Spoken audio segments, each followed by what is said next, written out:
Hi. Hi, Madam Joy. Hi, Nos Nos.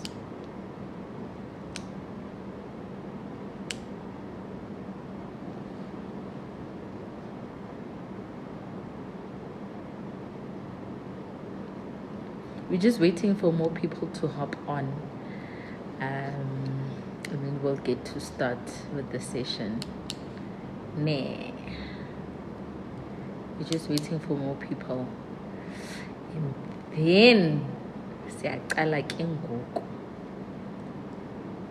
We go all in. And please don't hesitate to engage, Bafethu. Please, please, please. Ladies and gents, please, gents or ladies, please do not hesitate to engage. Time for co-hosting will come. Not now, ne? Not now. For now, I'm gonna decline any co-hosting requests. The time will come, probably like 7:40. Once we've had the conversations and we marinated within the conversation, then I can start placing people on so that they can ask Winston or myself whatever questions you guys might possibly have. So for now, I will hold on. I'll refrain from adding any co-hosts for now. Just for now. So basically, let me just explain without wasting time, right? Basically, what we will be talking about today is the installment sale agreement. I know it's been long overdue. I've been promising to go live, and that's because there are so many people that have been coming for consultations, for sourcing properties, and so we've been working tirelessly day and night. Like, we leave the office really late to assist installment sale agreement clients. So finally I managed to squeeze in some time to actually somewhat conduct like a virtual TikTok live consultation of some sort. I like to call it a TikTok consultation because we'll be delving more into what the installment sale agreement entails, of what to look out for, what are the pros and cons, why is it legal, why do we say it's legal, like what exactly makes it legal, why does it sound so good to be true. So these frequently asked questions, I am going to answer them today. Tonight is the night where I answer to all of those questions, because I find myself constantly answering the same question. I don't mind. I just find myself constantly answering the same question via email or in my DMs. It's just the same question that I'm answering to. So I thought, okay, maybe let me just give you everything. Let me just lay it all down tonight on this live. And of course, tonight we will be joined by, I promised you all that I will be bringing people on my lives from now on. Sometimes I'll be solo, most times though, I will be bringing property experts. I'll be bringing property investors, business people, and many more, like even customers, like even clients. I'm gonna put them on and let's chat away client's perspective, from client to client. What should you look out for, what happens. So that's what we'll be delving deep about tonight. And yeah, we'll be joined by the founder and director of Libertalia Properties. I'm sure most of you see me with him most of the time, and that's because he's my business partner as well. And I'm also the property portfolio manager of Libertalia Properties, so we work very closely with managing the department. So what the department usually entails of is I work on property investors Airbnbs. I work on assisting property investors to acquire homes using the installment sale agreement or any other alternative tools without the bank, of course. So yeah, that's what we'll be chatting about, and I can't wait. You guys, please engage. Oh, how dare I forget this? So I am launching my ebook that is going to be talking about everything. If I don't cover whatever there needs to be covered tonight because of time, you will find it in my ebook, and I will be launching it this Friday. And I am only giving it free to my subbies, my subscribers. You guys are deserving of something rewarding. So I will be giving my ebook free to all my subscribers. So if you're not subscribed yet, please do that. The book also will just show you other different methods outside of installment sale agreement on how to acquire a home without credit, right? And more than anything, I also include like an action plan and also a 12 months roadmap to you owning that house without a bond. So yeah, man, that's what we'll be talking about. And Mina, I'm excited. It's going to be interesting. Dirile, tell me about it. Hi Tumza, hello my friend. It's going to be so exciting. I'm so excited actually. First I was nervous, but now I'm so excited because how dare we sleep on this knowledge? We sleep on this knowledge so much. And only that's because we don't have access to much information. People are hoarding information. People are gatekeeping information, and we are here to assist you. This is all legal. I think more than anything, I am so I'm looking forward to giving this information because I just want to empower people. I just want to make sure that I'm not the only one that's sitting with this information. It will do me no good. And I believe part of my purpose and serving everyone is because part is exactly this, not because, is exactly this. Making sure I break, especially for the Black child, generational cycles. We are here to create generational wealth for our kids, for those who have kids, for those who are planning on having kids, for those who are planning on breaking cycles for their siblings, for their own legacies, whatever reason it is that you're doing this for. I am doing this exactly with the same reasons, for the same reasons that you're doing this for. So I'm here to break those cycles by also educating and empowering young Black people to know more about these methods. I mean, we are deserving. To be honest, we are deserving. It's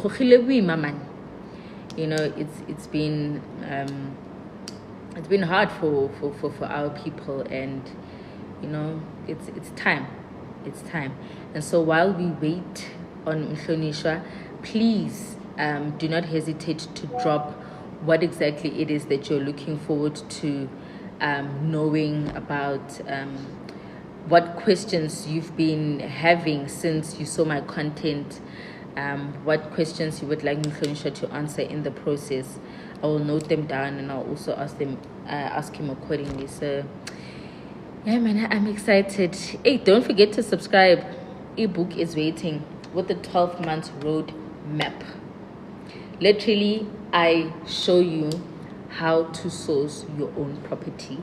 So if you come to me and say, Trish, please source me these properties from this place, and my rate is killing you, or you're not planning right now but somewhere in the future, you still have an option of doing this yourself, to be honest. And my book will map out exactly that, how to source properties by yourself, what tools you need, how you're going to do it, the steps, and also the timelines. Yeah. So yeah, subscribe in the interim while we wait for Mhlonishwa. I am excited to have him. Okay, I think I need to add him. I don't know how to add, guys, but I need to add him. Okay, let's see. How do I add? How do I add guests here?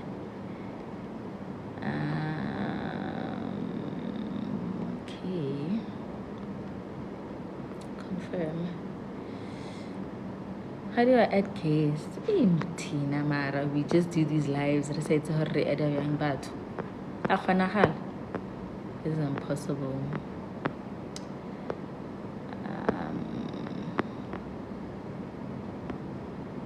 Okay, I'm just going to add him here.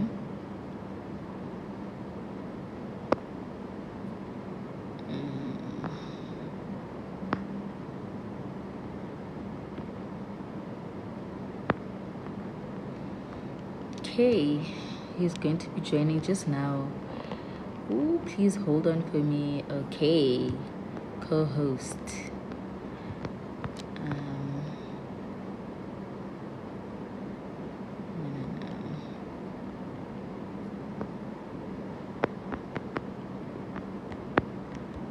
Winston Kunene.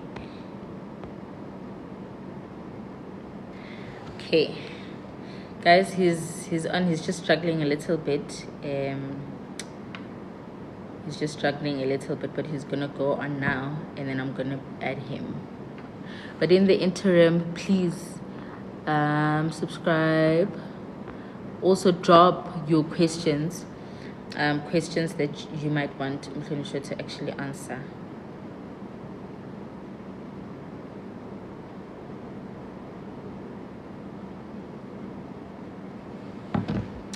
Let's see. Follow. You guys are so encouraging. You're amazing. Can you guys tell Mhlonishwa to please join? I'm the one with cold feet here, not him. He's the expert. He knows these things. Okay. Okay, there we go. All right. Hey Trisha. Hi, how are you? I'm good. How are you? I'm good. I'm good. Are you able to show face? Yeah. Am I exposing my age here? Don't worry, you're not in this alone. I'm busy I'm trying also to. like, but how did I get myself into this? Like, how do I go live and I don't know how to? Yeah, Yeah, yeah, no. At least yeah. Prepare to the at things least we you do. started. Hi, how are you? I'm good. How are you? I'm amazing, thank you. Yes. Yes. No. So I was just giving your bio, your big bio. Mhlonishwa Kunene, Winston, well known as Winston, the founder and director of Libertalia Group. So thank you, Winston, for taking this opportunity to join in on this conversation. And I think more than anything, I'm excited because we know that we both have been working on this for a while now, Yeah. with our, our clients, and yeah, man, I'm excited. So yeah, please tell us more about yourself before, just for people that don't know who Mhlonishwa is. Please tell us a little bit more about Mhlonishwa. Okay. My name is Mhlonishwa Winston Kunene, as Trisha has said. I am the founder of Libertalia Group. So Libertalia Group has three divisions. It's a multi-stakeholding company that operates in Waterfall City. So we've got three divisions: real estate, education, and finance. under our real estate division. We solely focus on, residential sales, residential Airbnbs, guest houses. We do management, property management, do property management for property investments. Yeah, so we do commercial as well. We got a whole lot going on in our real estate division. Then we've got the education division where we are affiliated with the South African Youth in Property Association. So the main focus there is really empowering and educating. We've got accredited courses on there. We've got free courses available as well on the platform for SAIPA members. And then we've got the finance division, which solely focuses on bond origination and bridging finance. So bond origination, we facilitate the purchase of a property between the buyer and the seller to the banks. We get them, basically we submit to all 9 major banks and we get the best interest rates. And then we'd be able to facilitate that through for our buyers to get properties at affordable rates. And then we've got the bridging finance where, some home owners might get stuck. They can't sell their properties because you'll find that they are owing rates or levies. So what we do is we loan the homeowners up front. So say they need 50,000 rand because they've been having arrears for the past couple of months. We pay the 50,000 rand up front, allow the house to register, and then we claim our money back with interest, of course, on the day of registration. So those are just some of the stuff that we're offering. And then we're privileged to have Trisha, who's running our portfolio division, especially under the Installment of Sale Agreement. She's a partner there where she's assisting all type of owners, whether distressed, wanting to let go of their properties because they can't afford it anymore, or whether it's buyers that are also distressed. Maybe they might not have the necessary credit, or they might be buying using a business, but they may not have the financials and the audited financials for banks to give them home loans through the business. So we help there's a lot of different types of consumers that might not necessarily get home loans when purchasing property. So we've got some pretty much exciting strategies that allow us to assist these kind of clients. It's all regulated. It's all under the Land Delineation Act. It's all legal. So yeah, that's basically what we do. Yeah, I wanted to say, speaking about all of this being legal, the latest or most recent conversations I've been having on TikTok with my followers is about the installment sale agreement, right? And we'll get into that, but so many people think it's too good to be true. So I was chatting with someone yesterday, and that agent was like, how come? No, no, no, no, this sounds too perfect, you know? And it made me laugh because she also was not aware that all of this is legal. I did, however, emphasize to her that it's not a shortcut to getting a house, but rather it's a much more legal and also another way of getting a house without credit, right? So let's talk about access to property without credit, right? Let's get straight into it. So we know many South Africans feel that home ownership lately is close to impossible. It's either impossible or it's close. We almost there, right? Because of past occurrences like your COVID, etc. So from your perspective, why is this a myth? Why is it a myth that acquiring a home without a bond is why is it a myth to you? Um, if I'm so I've been so just to go back to my experience in the industry, 10 years in the industry. I'm 28 now. My first property I got it at the age of 21. I You were at was university at that time. yeah. Well, I was fortunate because I joined the sector even years before that. I was Yeah, 19. I was already yeah. in the property industry. So my first encounter with real estate investments was through the bank. I had quite a good commission working for Pam Golding. My payslip was good. I could submit, my bank, my financials, and I got approved by Better Bonds. Yeah.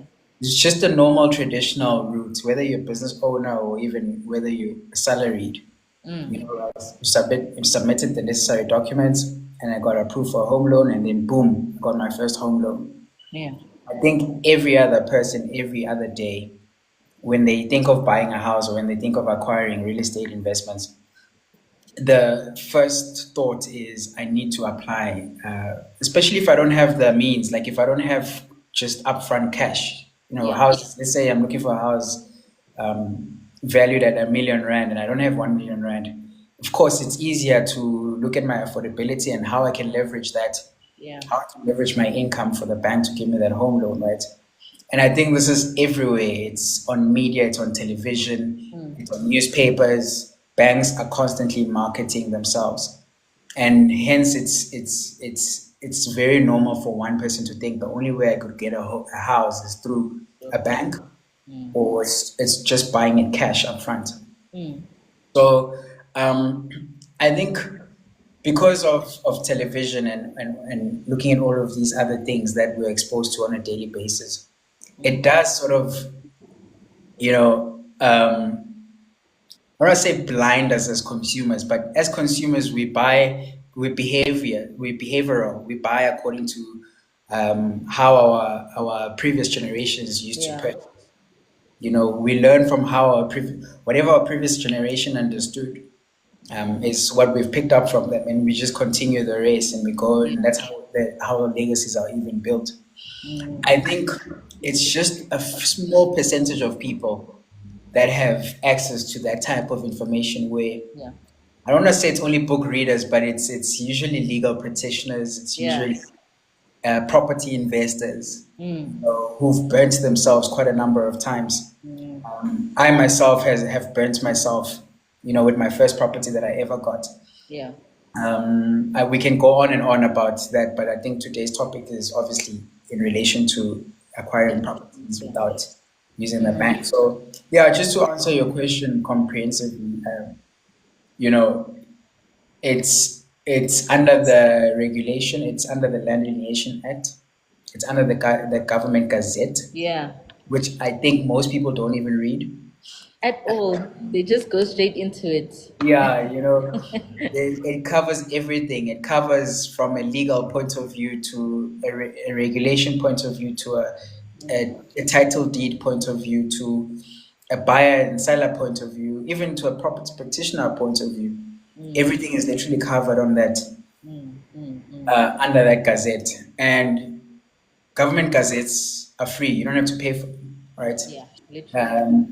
So I think you've got this 25 section 25A huge textbook that people don't want to read. I feel like that's probably what contributes towards lack of knowledge is not reading, and lack of information is not reading. So yeah, but I know I'm going on and on about why we're blinded. Yeah. But I think that's the whole point of us having this live today is for us to empower and educate people. And I think, Sure. people like yourself that are disrupting the market, Yeah. is quite inspiring and it's encouraging. I mean, I knew about this 5 years ago, I mean, to be fair, I learned this from you. And I was like, there's no way we are sitting on this information. If Yeah. we are going to help people and disrupt the industry, this is the only way to do it. So Yeah, sure. kudos to you. Kudos to you. Thank you for studying on my behalf. Oh, wow, yeah. Yeah, sure. Yeah, no. So I have a follow up on that, and just help me understand here. What would you say is the very first step rather that someone should take, if they got a no from the bank? So what would be the first thing that you say they actually visit or do when they get a no from the bank, either because their credit is bad or they need to sort out a certain account and they're close to affording, but they can't qualify just yet, what what would you say the first step should be after they've gotten a rejection? Okay. So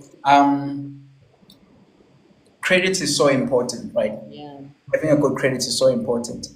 I'm a big believer for using other people's money. Yeah. It's just an entrepreneurial business practice, right? Mm. Whether you're raising capital or whether you to run the business, whether you're raising capital to expand the business. That's how even your traditional Silicon Valley, traditional business people in America have done things for the Yeah. longest time. And you go over all over Europe, you go to the United Nations, you go to all these different entities that are huge and have a huge reputation for fundraising. Yeah. You know, it goes all the way to the normal average consumer as well. If you want to get a property, especially for a property investment, use other Mm. people's money, use the bank's money, right? And if you were to get a no from the bank because your credit is bad, Yeah. my first advice is fix your credit. Okay. Consult with bond originators. Mm. It is a long process to fix your Eesh. credit. That's the unfortunate part. I was about to say that in Tunisia, aren't we Yeah. just supposed to get into installment sale at this point? Yeah. Yeah. So I think it's important that people understand the structure of, Yeah. Yeah. why credit is so important because it will really give you access to a lot of things that a lot of people are not privy to. True. And I think, yes, it might take 3 years to fix your credit. It might take Mm. 5 years to fix your credit, right? But at least now you know with what we're about to also expose to you guys Yeah. today. Now you know that while I'm fixing my credit, there are alternative solutions, Mm. to acquiring property. Mm. So that which would be my second advice. Yeah. After attempting to fix your credit, what do you then do next? Okay, I am still in the market. I'm still looking for property. You can still reach out to legal practitioners. You can Yeah. still reach out to property practitioners, Trisha Limbani. You're Yeah. still able to get consultations from legal practitioners that will be able to advise you on how to acquire property Yeah. alternatively, you know. So I think that's the second bet is you need to reach out to professionals. You need to buy a book. You need to inform, educate yourself, join these Yeah. kind of workshops, these lives that will educate you on how to buy a property alternatively as a solution. Yeah. So once you've informed yourself and you've educated yourself, Mm. step three, then you would know how it works. I think we'll touch on it today, Yeah. but essentially, then I am still able to reach out to an owner directly. It Mm. doesn't necessarily have to be the bank anymore. I can go directly to a homeowner that's selling a house, whether it's on the auctions website, at the sheriff Yeah. website, the bank's panel for auctioned properties, whether it's directly on P24, you reach out to owners putting their property up on P24 and reaching out to them. It's very possible to still acquire property through Yeah. those means, those channels, right? Yeah. So, um, because now you know how it works, you're able to reach out to them, but you must also be prepared financially. Mm. It's one of those things that are quite intricate, and it's one of those things that are very rare. Yeah. Chances are, if your credit is messed, Mm. you might not be able to fix it for a very long time.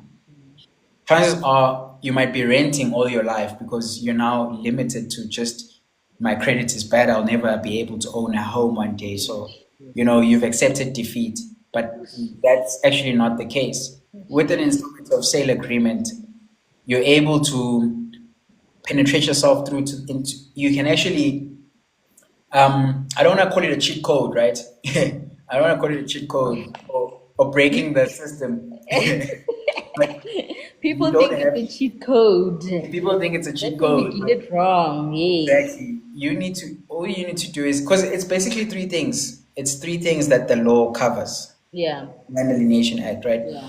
One, it's land, it's transferable Yeah. property, lineation. Mm-hmm. So I'm able to register my name, Mm-hmm. or I'm able to be endorsed by a homeowner, that Mm. owns the property, they're able to endorse my name against the title deed. Yeah. That's the first step of ownership. Yeah. That's an alternative route of ownership. Mm.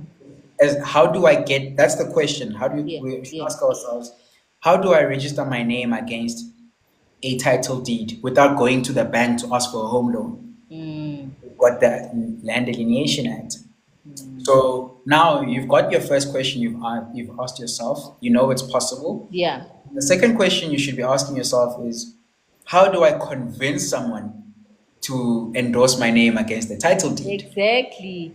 Because that's one thing people actually struggle with. I think most clients that we've come across will say, hey, we leave this to you. I don't know what to say, where to start. How do you convince that Yeah, seller? Yeah. exactly, Yeah. exactly. Very, very important. Mm. And I guess it speaks to, to some of the services that we're offering. Obviously, you do need to use legal practitioners to negotiate on your behalf. Yes. Yeah. They understand the market, they understand the numbers, they'll give you the accurate calculations. They'll be able to tell you, okay, how much X deposit do you have? Yeah. And that's another thing as well that you need to prepare yourself for financially. You need to at least have some sort of deposit. It doesn't have to be R1 million. You can still take over a property worth R1 million and you only have R100,000 deposit. Okay. It's very possible. So we are having this conversation. You and I both know what installment sale agreement is exactly. And there's someone here possibly just chilling and wondering, what is this installment sale agreement? Can you walk the audiences through what makes an installment different from renting? Because oftentimes people hear installment sale agreement, oh, it's monthly installments. Oh, is it close to like a rent to own or rent to buy? So, what makes it different from renting? What is this installment sale agreement, and why is it legally recognized as ownership? Okay. So the installment of sale agreement has five important things to consider, which I mentioned already: the title deed, right? Mm. The endorsement. So in summary, the seller or the current property owner Mm. gives consent to register the buyer's name, right? Or Mm. endorse the buyer's name against the title deed. Mm. And this can only be done with certain conditions in place. So, for instance, how much deposit will I be paying? How much will I be paying monthly? And also, this regulation only allows buyers to get into this within a period of 5 years. That's what makes it completely different. Mm. Mm. As opposed to getting a traditional home loan, you can pay off a property within 20 years, in 15 years, in 30 years. Whereas with the Land Delineation Act, you're only allowed to get into this type of agreement within a period of 5 years. It can be shorter, it can be a year, it can be even 5 months. Mm. Um, so that's what we just need to understand. It's conditional. It's definitely possible, Mm. and it's possible. It's conditional and it's Yeah. legal. So with the question you asked regarding the rent to buy Yeah. and what's the difference with this? So when you get into a rent to own type of agreement, you're a tenant, which is completely different. Mm. Because with the installment of sale agreement, once your name is endorsed against the title deed, it means that you are a part owner. Mm. You own the property as well. And the condition for ownership is that once it's paid off, the original deed remains with you as the endorsed person, Yeah. and the previous seller or the previous owner is then removed. Mm-hmm. So, meaning the previous seller cannot sell that property once your name is endorsed against the title deed. They Mm. would literally need your permission to do that. Mm. It also means the previous owner cannot do anything without consulting with you as the Yeah. person that was endorsed against the title deed. Mm. So you own the property, you've got the right to renovate, you've got the right to change it, you've got the right to do so much with the property because legally you're the rightful owner as well because your name is obviously endorsed against the title deed. Mm. Whereas with the rent to own, you're a tenant who's Yeah. going to pay rent for the longest period. So I can't make renovations, changes, nothing of that sort on the property. Nothing of that sort. You're still a tenant and you're still reporting to the landlord. The agreement could be that rent to own agreement is that you're gonna have to pay me X amount for the next couple of years. Can be 7 years, it can be 12 years. And most owners don't want to get into something like that because it's not as protective as it is with an installment of sale agreement. Because installment of sale agreement covers both the risk of the endorsed person, which is the buyer, and the owner. So, for instance, with an endorsement agreement or an installment of sale agreement, Yeah. I as the owner can say, if you default payment in 2 months or for 2 months, Yeah. you can forfeit your deposit that you've paid initially. Yeah. You can forfeit all the monthly contribution you've made towards the property, even improvements of the property. You're literally forfeiting everything because you've defaulted twice. So the risk falls more on the buyer in this instance. Yeah. And with the rent to own, it's so I look at it from a point of commitment. Yeah. I, as a buyer, I've paid a deposit. I've paid so much. I've contributed towards the purchase price on the ownership of this property because it's an investment for me, right? I know, no, it's not going to be sellable at some point. Even if I default, I'm able to negotiate because I'm still a part owner. I'm not going to be kicked out like a tenant, Yes. you know. Whereas being a rent, if it's a rent to own, when you start defaulting or when the interest rates go up, Yeah. there's so many things that there's so much risk with a rent to own, and buyers, it's not favorable for buyers. Also, installments of sale is limited to 5 years. A rent to own is as long as you live there. As soon as you're ready, then you can look into purchasing the house. Exactly. But tell me, what if someone gets to the stage of saying, okay, I'm ready to buy, say I'm renting to own, and I get to a stage where I'm ready to buy? Does it mean that in those years that I've been renting, I must have saved up enough to be able to pay a deposit and then get a loan, a bond, or I can still go into an installment sale agreement arrangement? Can I still convert my rent to own to an installment sale agreement? Yes, sure, you can. You can. I see the tactic you would use in that instance, right? Yeah. You want to lock the property. So you want to do a 24 months, 3 years, 4 years, 7 years, whatever the case is. Yeah. But then you would want to get into an installment of sale because you want to endorse your name against the title deed, whatever. So here's another thing that is possible with renting to own. You can still endorse a lease agreement on a title deed. Okay. You can still endorse. So long-term leases. This is actually valid at the deeds office. If you have a lease over, is it 12 years? I'm gonna get the right number for you. But if you have a lease over 12 years, it can be regulated under the deeds registry. Yeah. Okay, so, but like I said, once you get into that type of agreement and the owner agrees, might as well just Might wrap as it, well. But I mean, Win-win, really. yeah, might as well. But remember, these things are legal. Like if I sign a lease agreement for years and I don't default, I'm protected still. Okay. It's not like the owner can now do me dirty, whatever the case is. But it's Yeah. still not safe. It's not as safe as an endorsement because an endorsement means that my name is on this title deed. You cannot sell this property with my name while my name is still on this deed title deed. Okay, sure. That's interesting. So I hear this phrase, and this is one common question I keep hearing. Every time we say your name is endorsed on the title deed, your name is endorsed on the title deed, people are like, what is endorsement? What is it? Do you buy that? Do you pay for that? Please explain. What do you mean when you say you endorse the agreement to the title deed? Okay, so in simple terms, we register. So only conveyancers are the only practitioners, legal practitioners that are allowed to Yeah. do property transfers.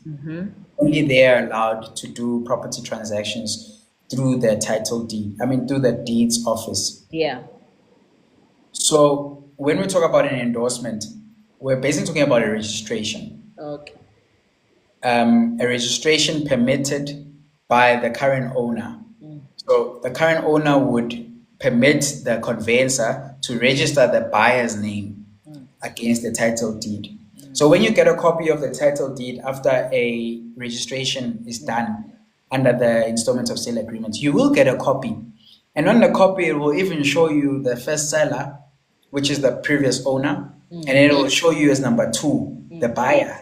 And then it will still show the attachment. If it's still bonded, it will show the bank's details. It will show everything. If it's a trust, it will show the beneficiaries. If it's if it has a servitude, Yeah. which that's a little bit complicated. It's more for properties in agricultural land or commercial. But like if it's got a servitude, it will even show that there's a servitude here, meaning here the portion of this property here cannot be sold because it belongs to government, or a portion of this property here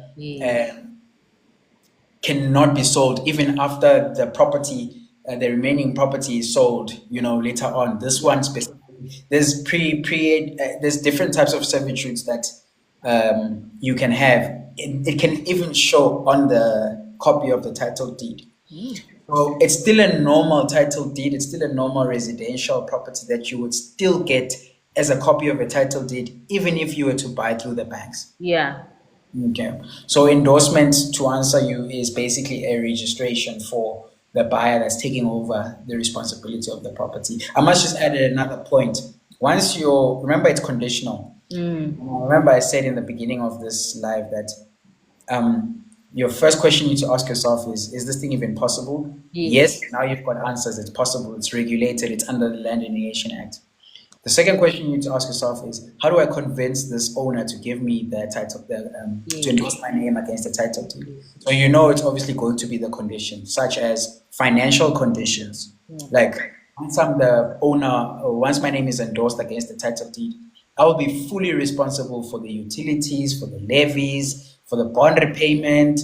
I'll be responsible for everything overall, even improvements of the property. Proper. Hey, Mhlonishwa. Wow. Okay, that was a mouthful. That was great stuff. We are going to answer questions, but can we just let's answer maybe 2 or 3 questions now before we go further. Bravo asked you, how long does a judgment take? Sure, like over 5 years by judgment. Sure, so this is obviously a credit analyst or a person would be able to advise you on that. But what I know about judgments is that once you have a judgment against your name, it can take years to repay. So 3 years, if I remember, it's 3 years or 5 years. But yeah, they would need to consult with the credit professional. And it's still possible to get a house through an installment. It's not going to happen overnight. but it's still possible to get a house, right? Through installment sale, even when you're under judgment. Yes. To answer that question, it's extremely possible to get a house even when you don't have an income. Now so. No income, you have a judgment, you're blacklisted, whatever situation you're in. And it also, this type of agreement is not also one that one person would say it's quite negligent. Like it's not to say that we're promoting for instance, you're getting judgments now. Yeah, neglect your credit. we wouldn't want to introduce you to a homeowner. Like it's quite difficult to convince a homeowner that you are blacklisted, you don't have money, but you want to take over this property, because the first thing they'll ask is, how are you going to afford it? That's true. So it's not necessarily to say payer. Yeah, exactly. So even when we say no, you don't need a credit score, or you don't need to clean your judgment or whatever the case. No, you can stay blacklisted for the rest of your life. You will still be able to. That's why when I started, I said credit, fix your credit regardless. But this type of agreement, it's obviously strategic. Like if you don't have an income, what's your plan on paying the bond? As a property investor, I want to put in tenants that will be able to pay that monthly fee every month. So that's another way to convince owners to get into the installment of sale agreement, even without an income. So many different ways you can look into it. Nice. Okay. Exclusive low us here. Do you have legal practitioners who are knowledgeable in this, who you can refer when we come to you? Yes, we do have in-house attorneys that assist with this.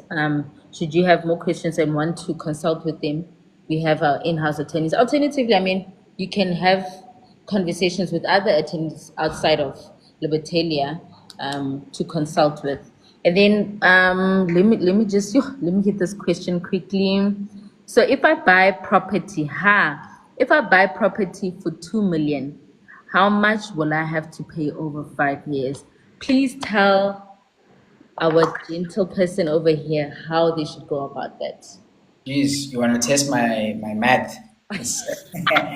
Yeah, no, Maybe I'll like work it out. estimations, I'll not work it out. like Yeah, sure. approximate I'll work it out. figures. So, Yeah. so this is how I'm gonna work it out. And because I'm obviously quite experienced in this, I'll give you the breakdown, Yeah. not only in terms of 2 million divided by 5 years. I'm gonna give you this breakdown according to what you would need to consider. So how I calculate it, how I calculate affordability, or not how I do it, how the banks do it. Because Please now the note it current down. Take a pen and paper and note it down. Please, Mandresh, please. Yeah, so how banks calculate affordability is they look at your disposable income. And currently the interest rate is it's 10.25 what? Yeah, it's 10.5%. So which is in line with my calculation. So they look at disposable income. Let's say you earn um let's use okay, let's stick to the 2 million actually. Yes, So they look at your disposable income. yeah. For the bank to be able to give you 2 million rand, right? Yeah. You would need to be able to pay 20,000 rand per month. Okay, that's basically 1%. So looking at the Yeah. current interest rate, it's 1% of Need the, value. the purchase price. Okay. Yeah. So 20,000 rand. You guys, I'm confident in this. You don't have to fetch check me, but you can fetch check the numbers. So they pay you 1% of well, you as the buyer, once you Yeah. get a 2 million, you would pay 20,000 rand per month, right? Okay. That's a standard calculation. So how do they get to the 20,000 rand? It's obviously your disposable income, right?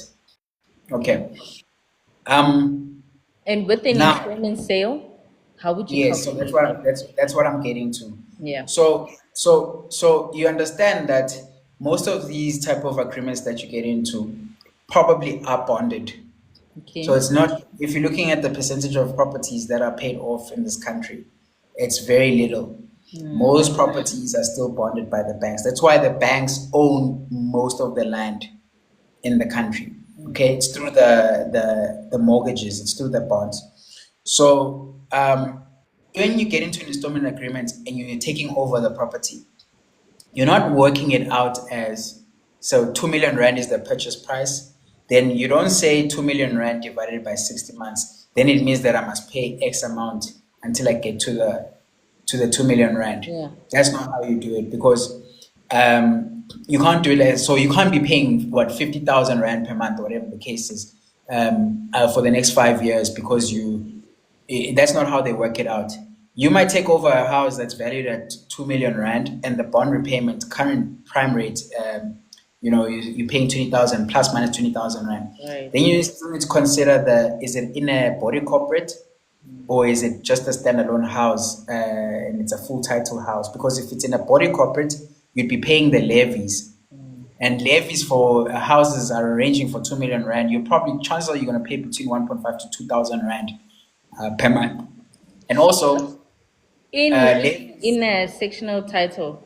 in a sectional title. Yeah. And also, you must also consider the fact that levies are regulated by the body corporate. Yeah. So, body corporate can decide they have special levies annually that increase by 6%. So now your levies that were 2,000 Rand last year, you will find yourself now paying 2.3 next year or Yeah. 2.6 next year. So you cannot calculate it according to 2 million divided by 60 months Yeah. is what I need to pay on a monthly basis. Yeah. You have to calculate it according to it's situational. You have to calculate it according to the current statements that are available. So, like I said, I've mentioned that you must consider the levies if it's in a sectional title. You must consider the how much bond is outstanding with the current owner. So, here's another thing that you might find. Um, let's say their outstanding amount for 2 million Rand has a couple of interests that has accumulated over time. So now when you get into this type of agreement, you're finding that this person, they got an interest of 12% Yeah. from the bank, as opposed to the current interest that we're working it out on, right? So Yeah. now you find yourself paying 22 to 23 to 25,000 Rand per month because of the interest rate that that person got, because they've calculated according to their credit profile at that time. So you find yourself now paying more than what you've assumed the calculation is based on just the numbers. So it's important for me to emphasize it this way because I don't want the audience to go out here today and say, "Oh no, it's 2 million divided by 60 months. That's all I just need to do for me to be able to afford this." And then you get into a situation where you realize, "Oh no, I actually have to pay way more than this. It's over the Yeah. bank." So those are the kind of things that you would need to consider. Uh, So would you say purchasing a house through an installment sale agreement can be pricey as opposed to a normal traditional banking way?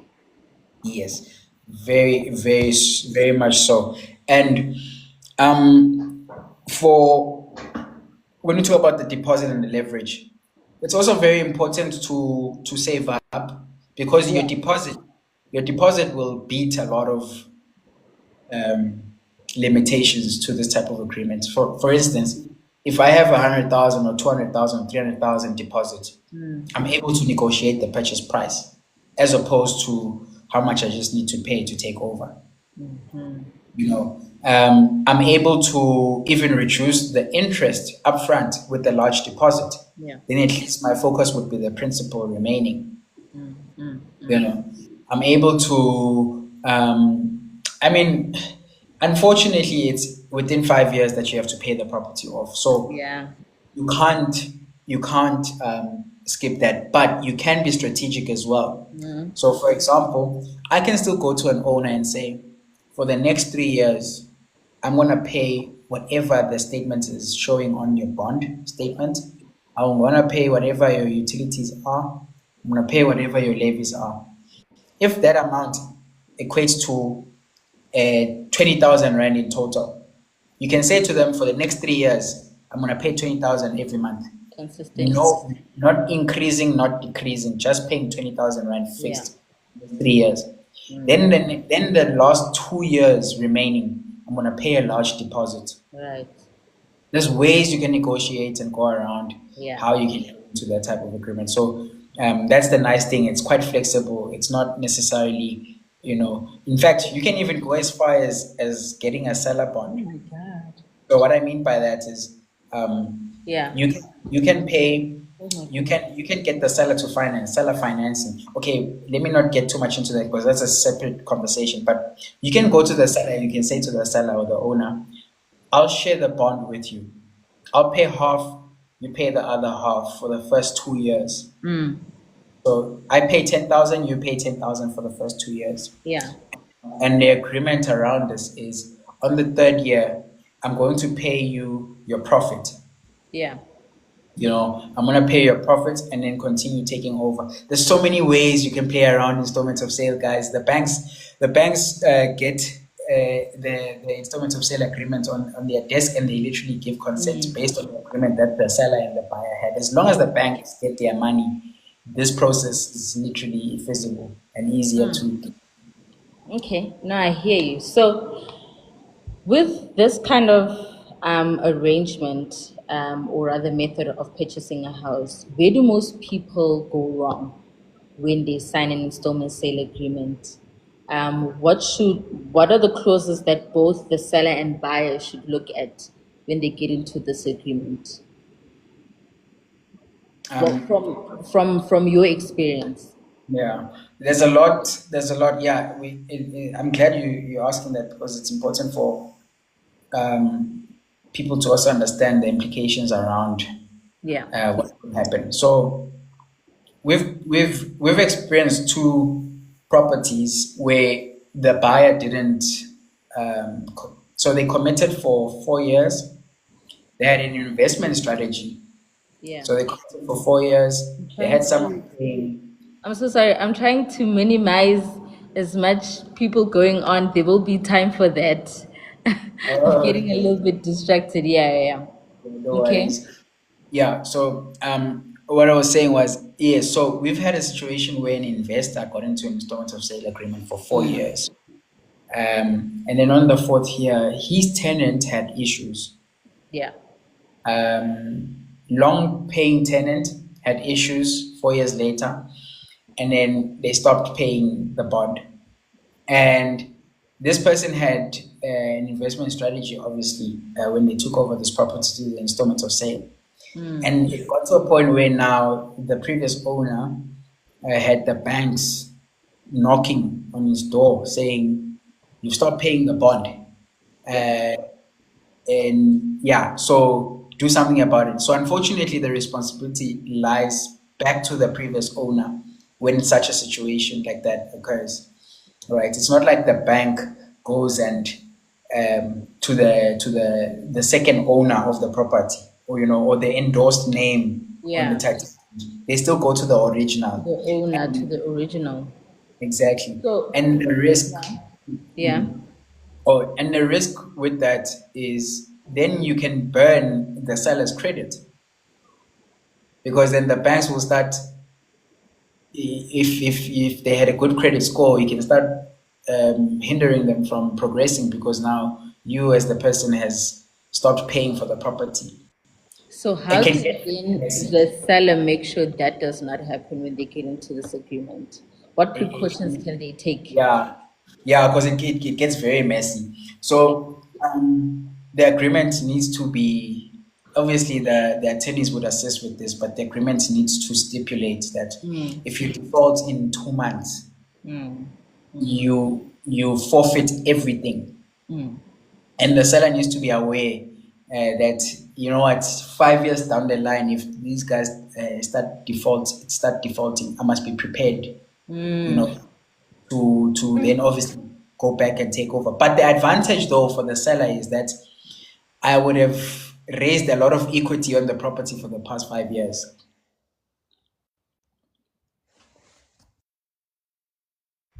Yeah. You know, I would have raised.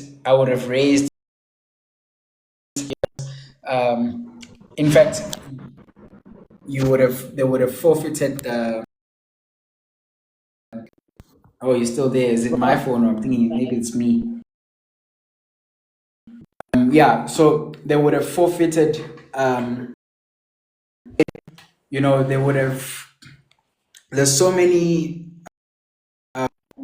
There's so many things that one needs to consider when getting into it, obviously, but they need to protect themselves. And the nice thing is it protects both the seller and the buyer. Similarly, the buyer can pay so much deposit, Yeah, I'm still here. pay so much contributions every month, Mm. and the seller can't come back and change their mind. The seller can't go and put the property into the market and sell it So, behind the buyer's back. It's not possible, so, because there so would if be. I'm a seller, Hmm. if I'm a seller and and you convince me and you the way to go, Tell me why I should get into this agreement as a seller. Because others come with the question of, yeah, I'm fairly sure I hear you, but I've paid 500,000 so far on my bond. What is it in for me? Am I forfeiting my 500,000 that I paid for during the course of me staying in this house or purchasing this house? Why must I get into this? Why should I not wait for a bond? Good How would question. you So, work around that? good question. So, what I can tell you is the market condition in this country is very difficult. They're not getting bonds. That's just that. Properties that will stay on the market for a very long time, even close to a year. With most of our successful installments of sale agreements is properties that have stayed over 6 months in Yeah. the market. Mm. So sellers are not patient. They are not waiting, and the market is like this. I probably won't sell my property. And here's another reason Yeah. to get into. Would rather see it more attractive than the traditional buyers, because right now, when you sell your house, chances are you would have dropped your price, your selling price, 3 times.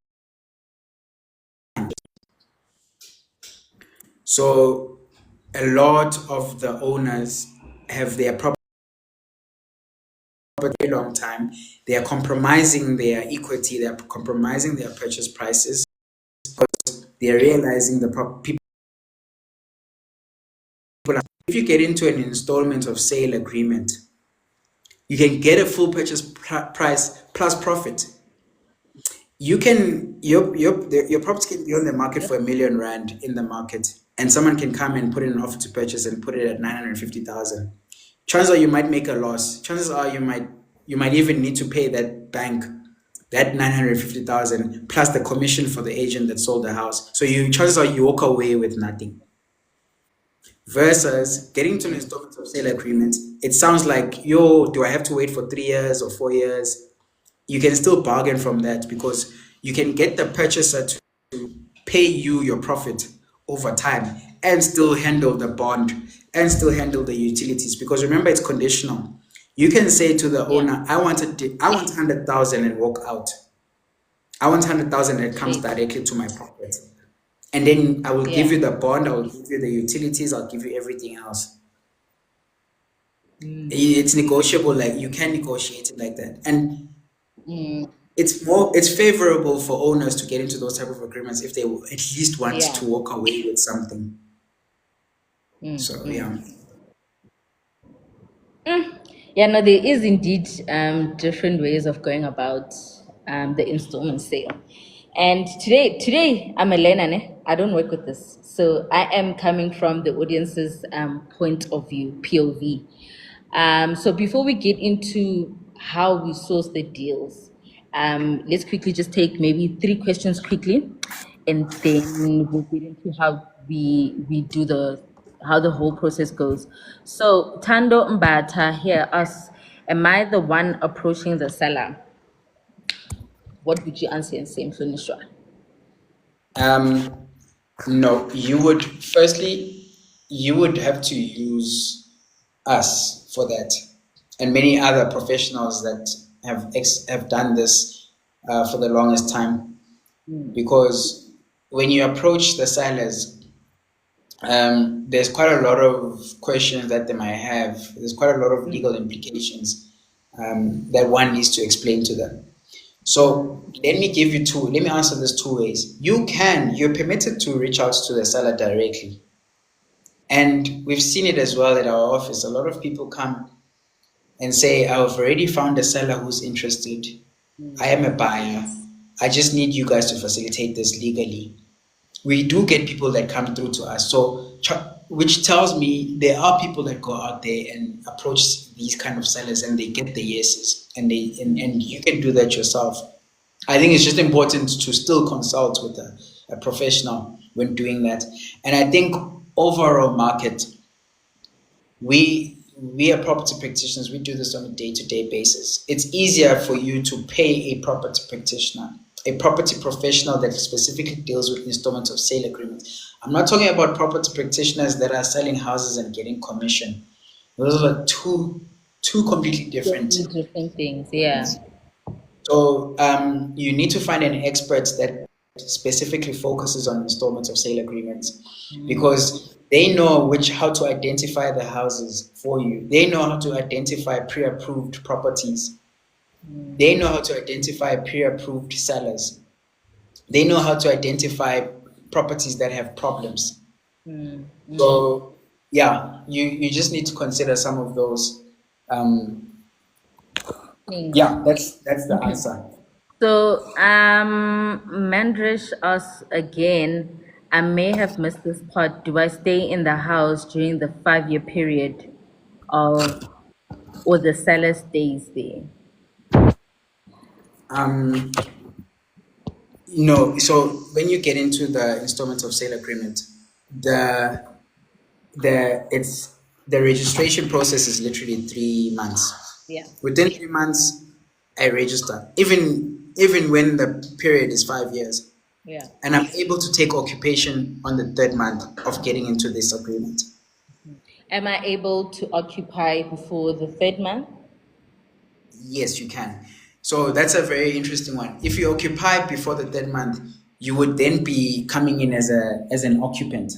So you'd be paying rental. Rent. Um, you'll be paying rent, to be Okay. specific.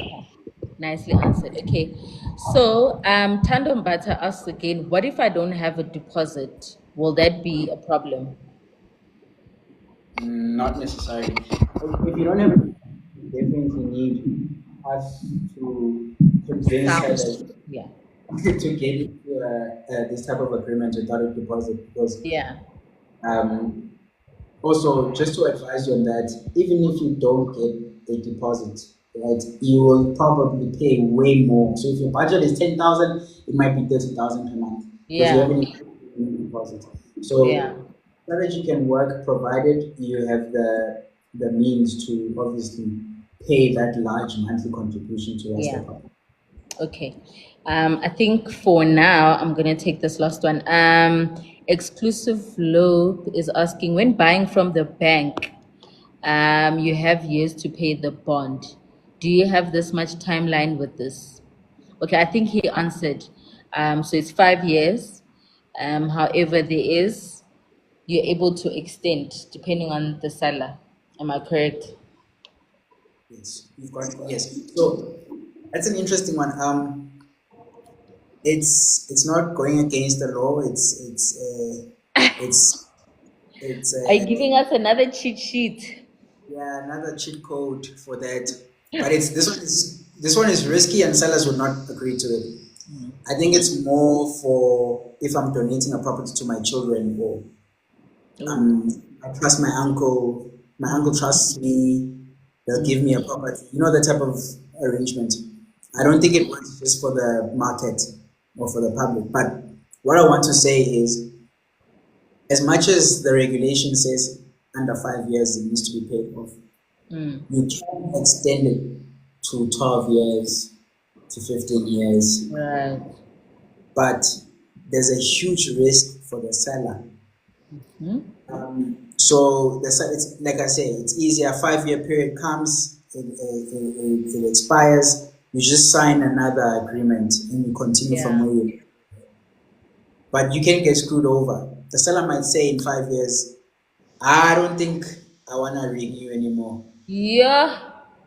Yeah, well, So risky. then you're now forced to actually make sure you pay within that year and you finish your installment.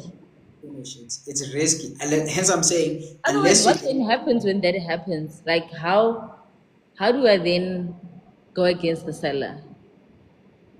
what if what do you mean? Like if 5 years comes, So same. if 5 years comes and the seller says, we're not extending, how do I then go? But It's we had an agreement. Like, what happened? What went wrong? How will I then have to deal with this? How do I deal with this actually? You can't. It's legal.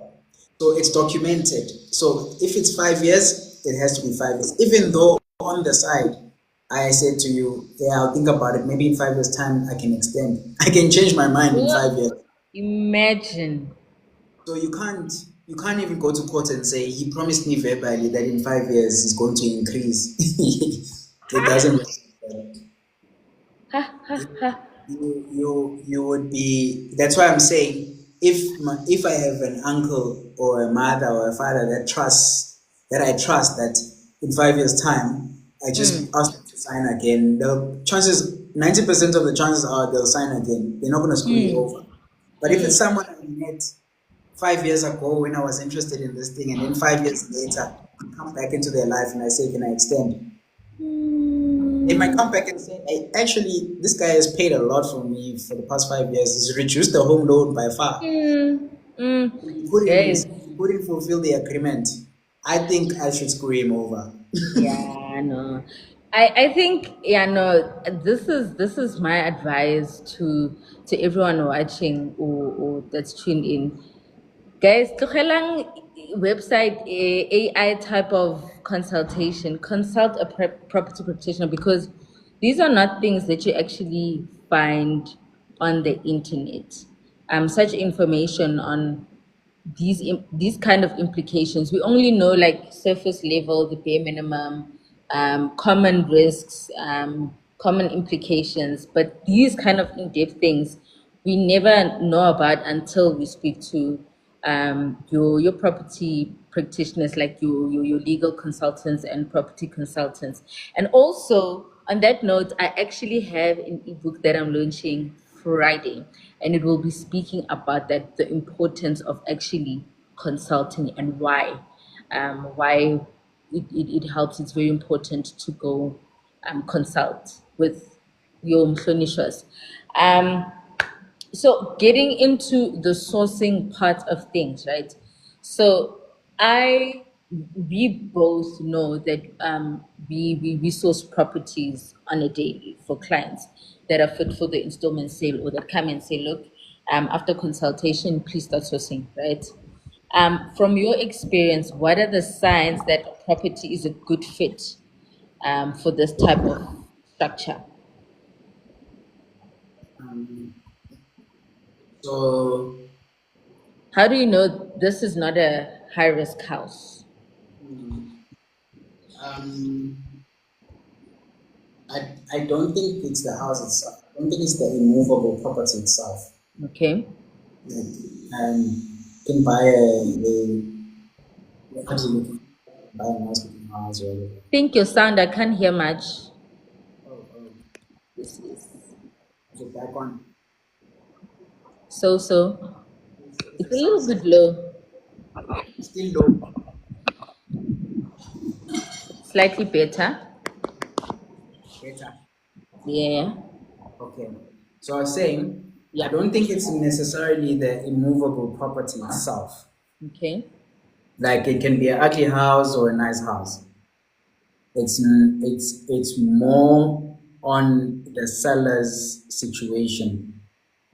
So, but I can still answer your question based on what you ask. How would you be able to identify one that? So, firstly, you don't want to go through a distressed seller that is owing more than the value of the house, um, or that has a high interest, or is owing municipality an amount that is close to the deposit that you would be paying. Yeah. You know, those are red flags, and you are buying a house. It can't be from a point of being desperate as well. You don't want to get into an agreement where the owner is owing 300,000 municipality, they are owing 55,000 levies, Yeah. and then they are owing 77,000 on their bond. And then you say, I want to take over the house. Bad investment. and I'll pay it off in 5 years. That's financial. You're putting yourself in a financial rut. Mm, mm. So you want to do your numbers right as well. Like, are you purchasing the value of the house at the right price? You know, and also there's another thing to consider. If you have a Yeah. large deposit, you want to get a house in a normal market, in a Okay. market condition. You don't want to go to the auctions. This I always say this. People always assume installment of sale agreement is for auctioned properties. Yes, and repossessed Really not. houses. It's not for repossessed houses. It's not for auctioned properties. That's a totally different strategy. Mm. It's not for that. Because chances are, if you go into an installment of sale agreement with at an auction, Mm. you might even take over a house that has illegal occupants that refuse to move out. You know, you might buy a property in auction that has serious issues. Is this And because there's hijacking? What's this? The buildings that are being hijacked. yeah, Okay, could okay. it could even be in a normal, could even be a normal property where the tenants just refused paying for the longest time and they refuse to move out. And yeah, there's so many things that can happen with auctions, but that's a conversation for another day. Mm. But one must consider themselves as I'm just the same as average Joe that goes on P24 and searches for a house. Here's another interesting perspective that one must look into. You and I can go on P24. Let's say you're a client, you're a Yeah. buyer, I'm a buyer, and then we both go on P24 and we find a house valued at 1 million rand Mm. in Waterfall, Okay. which is wow. You won't find a house for 1 million rand in Waterfall, but you get me. What does that mean? Yeah, wait. Um, Yeah. and I can approach the agent or the seller Mm. directly and say, I'm interested in buying your house. I so you can go to the bank and say, please give me a home loan of 1 million rand. I Yeah. want to buy this house. Yeah. I can also go as a consumer, as a buyer, and say to the seller or to the agent, Mm. I would like to take over your property that's valued at 1 million rand through the installment of sale agreement. Mm. So you're giving options to the seller. We both want to buy the house at the same price. We just both Yeah. have different strategies. You're using the bank to pay upfront. I'm using a monthly installment to pay over 5 years. Mm. So now you guys can't miss this because I think this is where people get confused. You Mm. can't miss this because what I'm trying to get to is you can find a seller that's literally got 20,000 rand equity. Mm.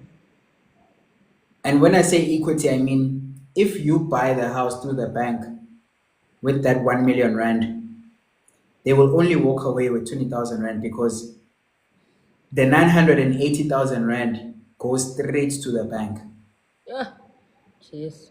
because they were still owing. Mm. Their settlement amount was 1 million, I mean, was 980,000. The purchase offer to purchase that they got was 20,000, was 1 million. So 1 million minus obviously gives you 20,000. That's why they would walk away with 20,000, right? So it's Okay. better for a seller to opt in for an installment sale when they're in debt. So what I'm trying to say, I'm comparing the two. So Okay. they both have the same result. Ah. I can go and say to the seller, I want to take over your bond at 980,000 rand Mm. and pay it over 5 years. Mm. But I have 20,000 rand cash as a deposit to give to you for you to walk away from your bond. Yeah. You still have the same result. At the end of the day. At the end of the day, it's just mathematics. Yeah, this life is a numbers game. It's all about numbers. But then how then do you identify these motivated sellers to who are open to an installment sale? How where do you find them? Most Um, most clients ask, where do you find them? Do you have them on your database? Where can we find them? Like, have they listed their properties somewhere? Is there a special portal, yeah, so you ISA can find portal? yeah, so you can find them on Property 24, on Private Property, on Sheriff HQ. There are so many ports, all the property portals that you find. You will find. So distressed sellers are everywhere, right? No, not distressed sellers, sorry. Sellers Sellers. are everywhere. Homeowners are everywhere. You can even find them in your neighborhood. True. You can door knock and say It's and really, ask if they would be interested in selling their house. yeah, yeah, So it's you can find them in every other platform. I guess Property 24 is obviously the largest. It has over 1 million users on there every month. yeah. We understand that.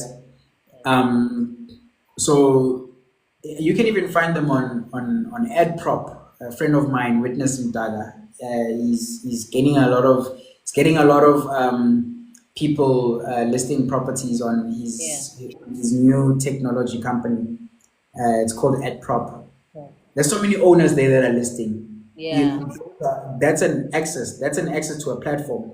You can yeah. even find them there. So you can find them anywhere, really. Going I everywhere. think the idea here is, remember, it's a numbers game. Numbers are will forever be negotiable. Yeah. Okay. So that's we covered most parts about acquiring a home, right? So say now you're talking to a Trisha that now says, okay, it's fine, I hear you, but I want to invest in property and using the installment sale agreement, right? Um, Truth is, not everyone wants a primary home, first home. Others just want to get straight into investing. So what realistic options exist for someone of that nature who has no access to a bank bond but also wants to get into property investments? Would this be an option? Absolutely. If it's just solely for investments, right? Yeah. Absolutely. How would they then maximize? So making like a practical example or scenario, how would they then maximize on their portfolio using the installment sale agreement for investment purposes? Okay. So, firstly, there's the traditional way, right, of investing in a property, which Mm, is, I think, every investor has gone through. You got a home loan, you put in a tenant, they paid monthly rent. How do we maximize that? You've got softwares like Airbnb and Bookings.com. yeah, You can get into an installment of sale agreement with an owner, and your strategy does not necessarily have to be the traditional one that pays low, that yields lower results. yeah, You can still get a property, fully furnish it, and put it on Airbnb.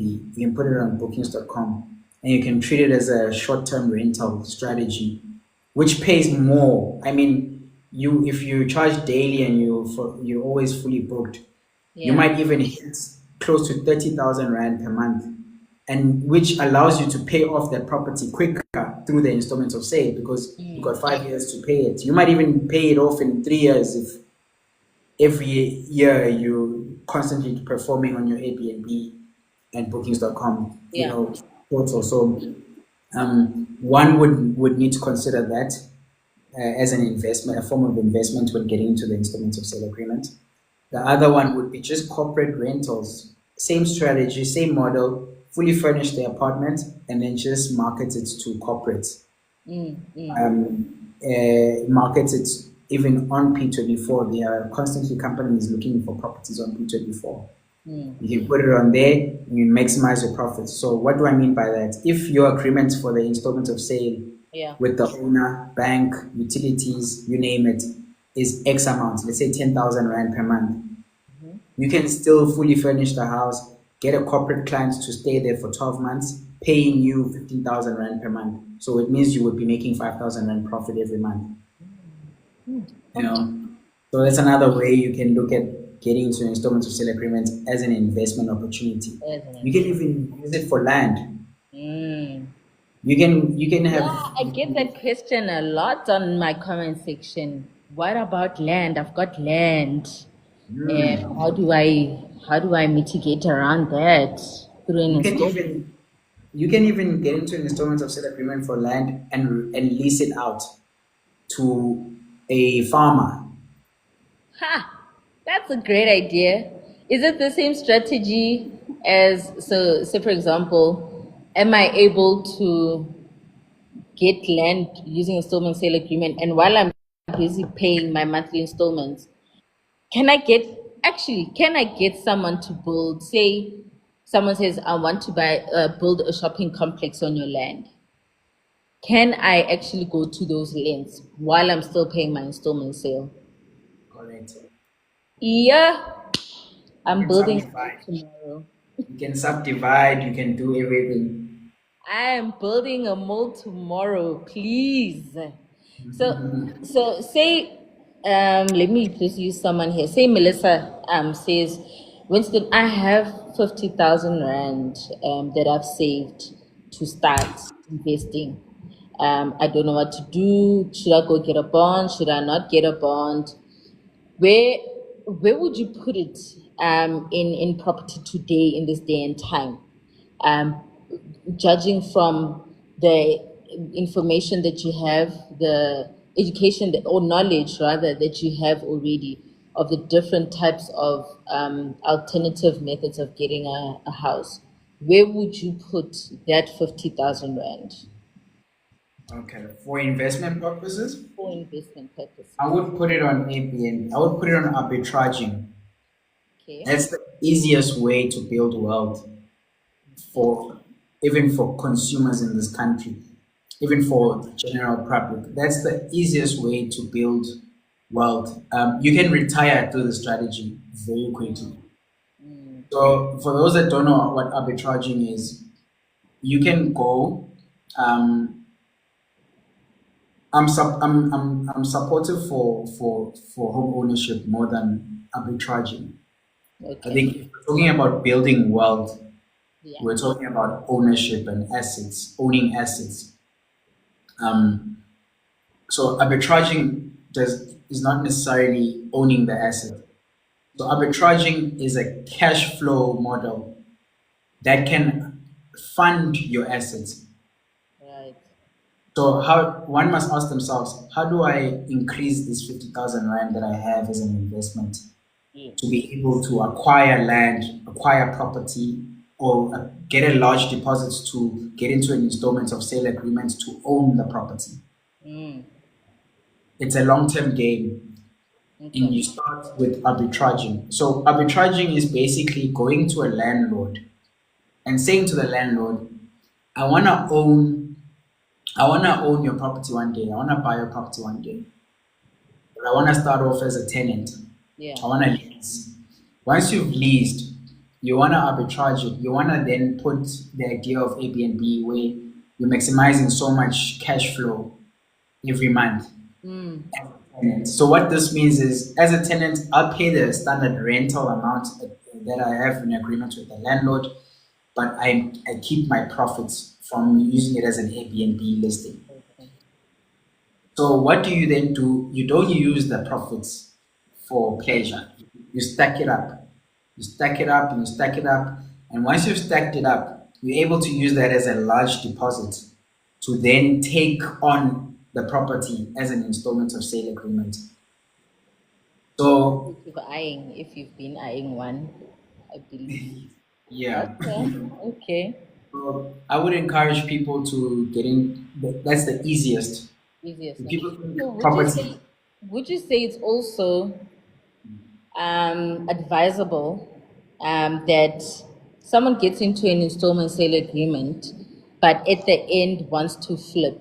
So that flip where, okay, you acquire the property, you renovate it, you do your nice shenanigans on the property, make it look Yeah. pretty, and then after 5 years, you sell it for a larger value. Would you recommend that as well as part of wealth building or property investments?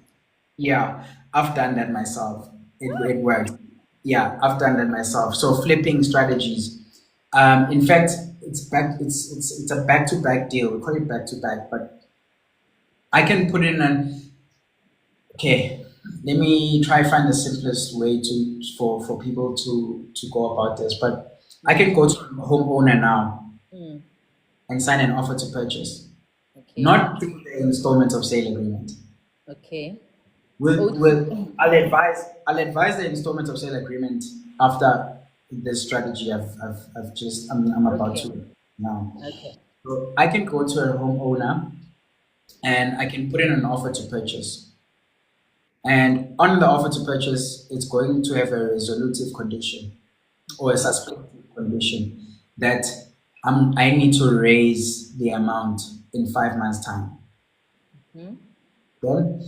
So if in 5 months' time, if I sign this agreement and I get into the property, I can improve the property. I can repaint it. I can do all these things, improve the property, and Okay. then put it back onto the market.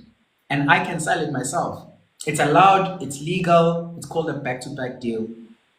I can then get an offer to purchase from a buyer and I can sell it for 1.5 million. I would have bought it for 1 million, made 500,000 just like that. Uh, So because I've renovated it, obviously it's revenue minus the renovation costs and whatnot. But yeah. basically, in a month's time, I would have renovated the house. In 2 months' time, I would have put it on the market.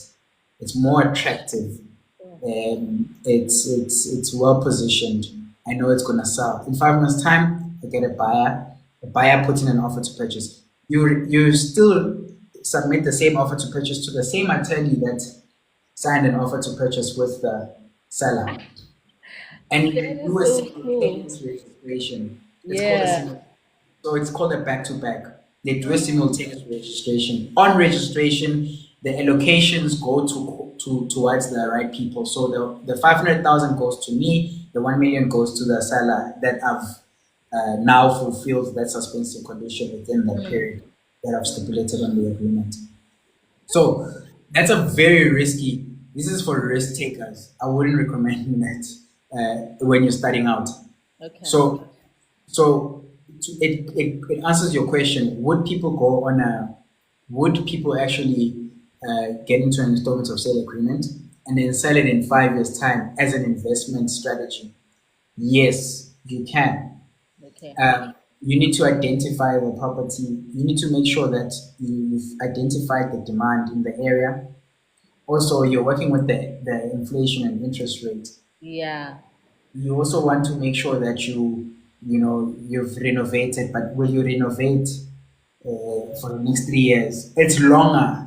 So I would recommend people doing a shorter period as opposed to, I want to do a 5 year period and then resell later because it needs to make financials. There are properties that have not gone up in market value for the past 5 years right now. There's a property that one person bought for 5 years ago for 1 million rand, and they still Okay. sold it for 1 million rand in 5 years' time.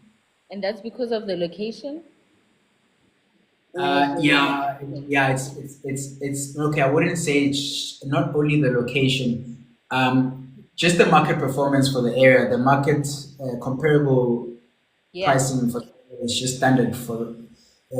So the growth, the growth is there, but you'll find that the equity goes. So some equity goes up by 4% Yeah. annually. Some equity goes up by 10% annually. Some equity will go up by 0.5% annually. Yeah. Eh, that's it. Hey, this real estate thing. Yeah, it could be market conditions. So, for instance, for example, um, there could be a school. It's an example. There could be a school, a university here, Yeah. and let's say the university has a lot of corruption. NASFAS doesn't fund it. There's just so many problems with the university. Yeah. It's not as attractive anymore. Mm. Let's say it was paused or it's temporarily suspended. So the market will decline. Decline, of course, Properties yes. will go down. The value of the properties will go down. So sometimes you might buy a property 5 years ago thinking it will go up. Gandhi, it's actually going down because of Declining. certain regulations around the area. So yes, to answer you to some extent, it can be the location that affects the pricing of the properties. Mm. So, speaking of universities, you just sparked a thought. Can you actually also get into an installment sale, but um, not with residential, commercial? Can you do that with commercial? Um, with commercial, it's a you can get into it, but it's not a commercial. It's not an installment of sale agreement. Okay, cool. Yeah, but it's the same model. It's the same type of model. It's just Mm. that the Land Alienation Act specifically talks about residential properties. Residential, yeah, to be exact, yeah. Okay, so I'm going to go on to the last bit of our life today. So we're going to shift more onto wealth building mindset, right? And that's because I'm so passionate about the investment side of things, and also hence mitigating around how to get into property investments using installment sale agreements. And while we're at it, I am going to ask people to start requesting to go on to ask Winston personally themselves any questions that they might have, right? So we are going to try and be a little bit quick so that at least before 9 we are done. So um, in your journey, right? What was that shift that happened to Winston? What was that mindset shift? And you said to yourself, um, property is not without reach for me. For me, I'm going to use this as my vehicle for wealth. What happened at that point in time? Because I know my moment, especially when I started educating myself about installment sale agreement, and thoughts kept sparking about, okay, this is how I can actually create wealth using this method. This is how I don't have to live in there, but I can actually do this. All these questions that I've asked. But what was it for you? What did that wealth mindset look like for you? I think I know for many different people, it's because of many different circumstances and desires and goals and ambitions. For me, it was exposure. Okay. I got into the real estate sector at a very young age. My first commission was like 30,000 rand. I had not seen that Young amount age. of I had not seen that amount of money How old were ever. you? I was 18. Yeah. Yeah, I was 18 because I started real estate when I was 18. Um, so yeah, I think essentially for me, it was exposure to, it's like, how do I put exposure? Exposure is interesting. Let's say if you're used to eating at, this is going to be yeah, I'm trying to find the right um, exposure. What's the right? It's coming. I'm trying to find the right example about exposure and what exposure does. Okay, school's a perfect one. Um, when you go to when you're in high school, right? Mm-hmm. Towards the end of high school, you're excited about going out, going out networking, doing all of these other things, um, and go to certain places and certain places. And then as you get older, you start making your own money. Mm. You start you're exposed to to certain things that you couldn't afford previously, it does automatically change your lifestyle. It does automatically change your desires. It opens your mind to certain things you've never been privy to or exposed to. Yeah. And you start, and your behavior starts shifting towards those things. So the example I'm making here is the same with property. I speak about how, my first job, I was a receptionist. I was getting 5,000 rand per month. I got into real estate. My first sale, I just got 30,000 rand. Boom, and then I was like, oh, if I can sell a lot of these, I can make a lot of money, right? Yeah. So then I was exposed to like the financial opportunities that it carries. And then I started being exposed to like the information and knowledge around property investments and what they do. Like, okay, people are busy talking about retirement. Like, I can pay towards an annuity, and then when I'm 65, I retire, and it's gonna pay me 3 million rand, Mm. right?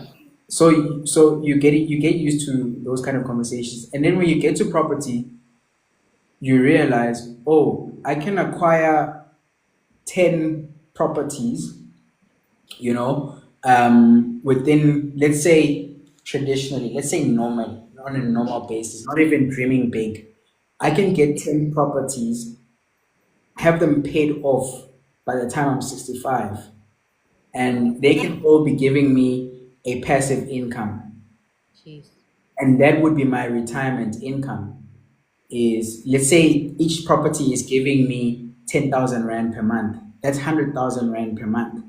Mm. I can create a passive income of 100,000 rand per month when I turn 65 and I retire. But now it's the same concept. I can pay annuity, and I can get paid 3 million upfront when I retire, right? Same concept. Obviously, property is generational. Yeah. You can die and your children can still inherit the passive income that you get, provided it's under a trust and the children are beneficiaries and whatnot. Mm. What I would then was privileged because I then got exposed to things like installments of sale agreements. I got exposed to things like raising funds in the property sector. Like I spoke about the back-to-back deal. I got exposed to all of these things, and I realized, oh, Yeah. I don't have to pay off all my properties when I'm 65 years old.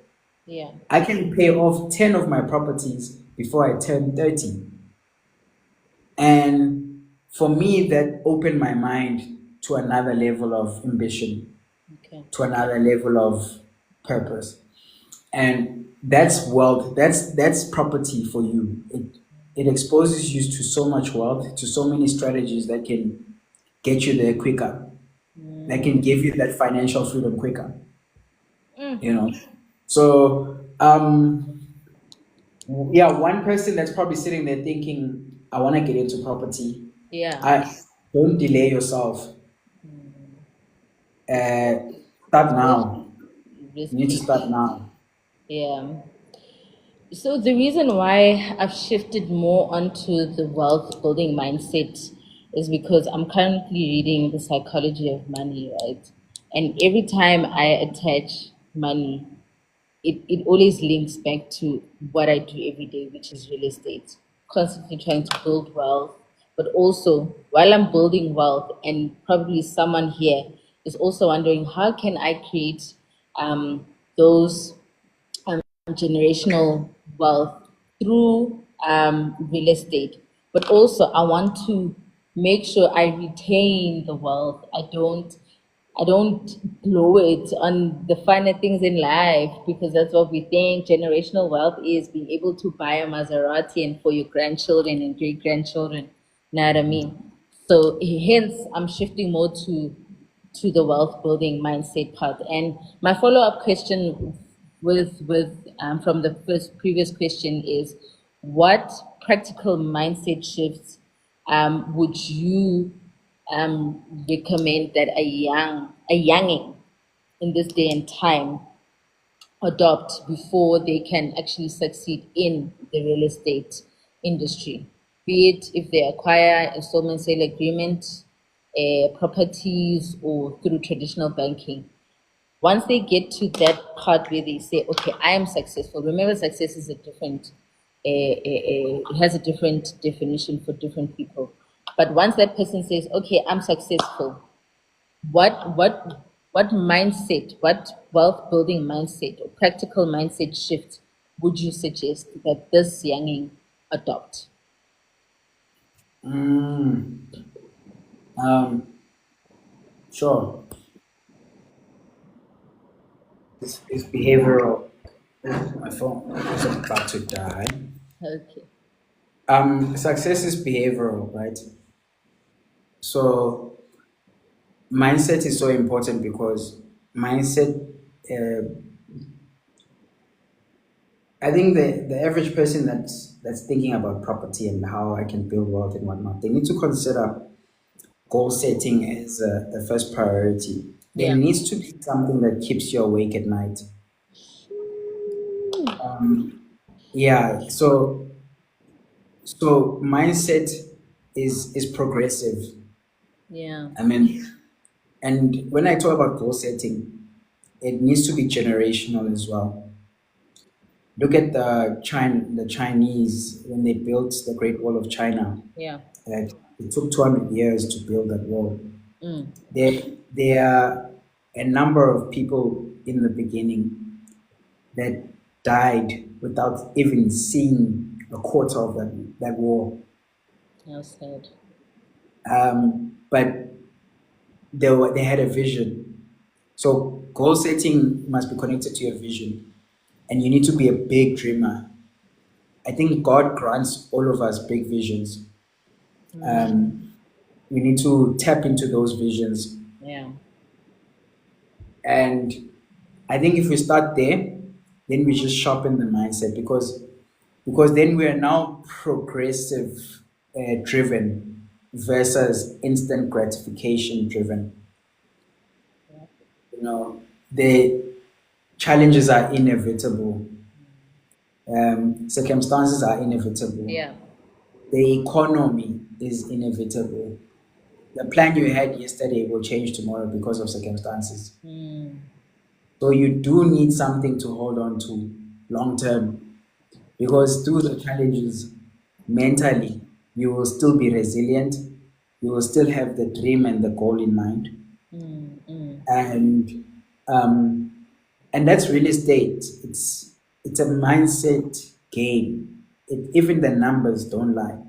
Look at how we're talking about traditional investments earlier that you can invest in a property now at 20 years old, then it will only be paid off when you turn 30 or 40. Mm. That's a long term, that's many years. So there are people who go into property and acquire 4 or 5 properties, and in 20 years' time they paid off. But guess what? Guess what? Some of them might have experienced non-paying tenants. Some of them might have experienced the inflation rates going up, or COVID, where they couldn't place tenants. Look at all these different challenges that they would have experienced long Yeah. term. But the end goal was financial freedom. Yes. They got their properties paid off, Right. and that's property. It's progressive. It's long term. Yes, there's some strategies that can take you there a lot quicker. True, but obviously you get smarter as you continue to grow and keep yourself involved and busy and active in the game. Yeah. But we must just always remember that to build a very sustainable mindset, it starts from understanding that this thing is long term. This thing will only be achieved. There are people who will never see the promised land, but they are every day waking up and walking towards it. That's You true. need to accept that you might not even see the promised land. Yeah. Some Which is people do see the okay. promised land. Some people do see the promised land. Mm. And yes, it's a context. The context of that, the association and the analogy around that is, um, it's either you are progressing and you're moving forward, and along the way you grow as an individual. It's because it's about who we become, right? It's not about Yeah. who. It's not about materialistic things. It's about who we become. Those things can only happen when you go through the process. Mm. If we're patient with ourselves and we're patient with our journeys, we will get to the promised land at some point. And even if we don't, we will get better at it. At some point. So that would be my advice on Sure. creating a sustainable mindset. Wow. Um, a sustainable mindset will take you, there's challenges that a lot of people cannot go through, and not because they don't have the skill, the capacity, or the knowledge, but because they just don't have the grit and the resilience. To And just go for it. you just go for it, through it. And the only Yeah. way you can have that kind of grit and that kind of resilience is through understanding that tomorrow is a second chance. And I mean, there's always a second chance, and it's called tomorrow. Right. Yeah. You know, tomorrow is always another day. Tomorrow is a new day. If tomorrow comes, every day comes with new opportunities. It's something that we also undermine. We think that the problem we're experiencing today will be the same tomorrow and will be the same the Tomorrow. following day. Ooh. But we don't realize that every single day comes with new opportunities. Every single day. Mm. So that's my advice. I think as we close now, Yeah. yeah, I think that would be my advice. When coming into real estate, you need to be patient with yourself. You need to understand that it's a long term game. You need to learn as much as you can. Be a bookworm. Be a Yeah. bookworm. Thinking That's the less. secret to success. That's the secret Getting to to questions, success. Melissa. Oh my God, Mhm. they're killing me. They're gonna kill me. Winston, let's They just don't let want me me let me to. They put don't want me to glitter eat on while dinner. we're at it. Oh my They don't goodness. want me to eat dinner. I'm joking. Okay, yeah, yeah. Oh, she's gonna kill me. She's been dying for. I know. Good day, Trisha, and Hi, good day, Melissa. How are Winston. How are you you? guys? Good, We're good. How are good. you, sister? Good, thank you. I know Trisha through social media because she's in real estate and I follow her. And Winston, it's a pleasure to meet you. I know that you are running a very successful company. It's so much and such a pleasure to meet you. I think I know you through Lelo N. I've done a bit of branding where you were supposed to, sort of like work in a project together or an event. So it's very much a pleasure to meet you today. I've got three questions that are going to shoot straight to the point because I understand this has been going on long. So the first Yeah. one is, which is I think people are going to be wondering about these ones. You said that these properties are all over, right? Do they tag them as as these kind of properties? Would you get like a hint in terms of like the payment options that are available for these properties, or you would have to literally reach out to that owner or reach out through that agent to actually find out, or would there be like terms to look out for these type of properties? Okay. Thank you, Melissa, and nice meeting you too. Thank you for your warm words as well. Um, yeah, just to jump straight into your questions. Yes. So when I say they're everywhere, you do have to reach out to the agents. You do have to reach out to the owners. So property practitioners luckily have access to softwares like Lightstone, Loom. We have access to all the homeowners' details, right? But it's easier to either reach out to an agent that already has a property listed, because you would then send through a proposal to the agent to say that I'm looking for a property. I see this one is available. I'm interested in this one. I've got this X amount deposit that I would like to pay. Um, you can even use AI, Chat GPT to ask Assist ChatGPT, draft. yeah, to assist ChatGPT. I've got 300,000 to spend. I have a property that I want to purchase for 3 million rand in the market. I want to offer a proposal with terms to the owner, and ChatGPT will give you all the numbers that you can play around with that are obviously you can deal with, and then you can use that as your proposal to the agent to say that this is how much I have, this is how I want to go about it. Please find out from the owner if they're interested. So yes, the search is quite um, It's tedious, yes, because you have to reach out to so many different agents. It's you do have to put in the work. It's quite intricate, but that's definitely how you would go about it when approaching the sellers. Okay, thank you so much. And then question two is, I think most people who would come in, this kind of market are people who probably, have their own businesses and maybe the banks are declining them, to offer them the loans, or they might have like bad credit, right? Which is sort of like a norm in South Africa, right? Since COVID, I think a lot of people hit a knock.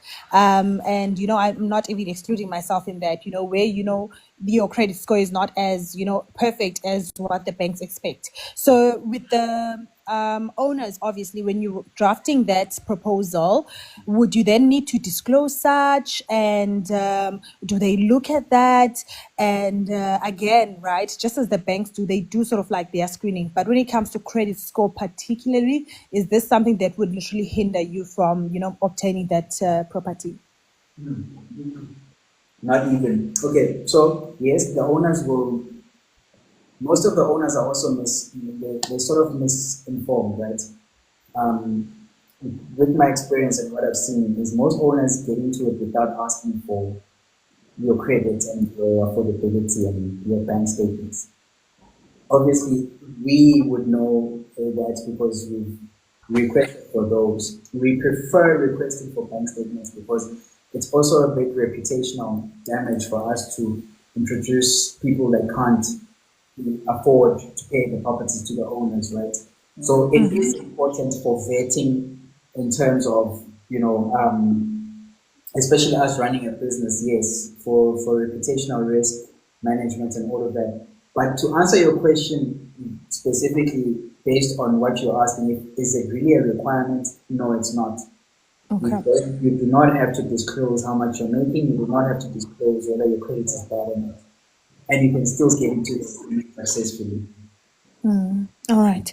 And then lastly, I'm gonna combine these two. Sorry, I've got a lot of questions because I'm really looking into this.